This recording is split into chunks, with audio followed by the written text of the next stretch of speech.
po bang kamay ang mga ibon? Alam mo, mag-iingat ka, maraming klaseng ibon. Ha? Merong lovebird. Ayan, doon ka mag-iingat sa angry bird.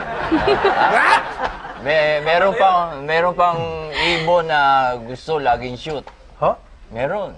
Ano po yan? Larry Bird. Oo po. Sesame. Sa Sesame Opo, Street. opo. Meron pang yung bird na amusing. Amusing po? Oo, pinaka-amusing na bird. Ano po yun? Kakatu. Ha? Kakatuwa. Alien! Alien! Kaya, ang ibon ay may kamay. Oh?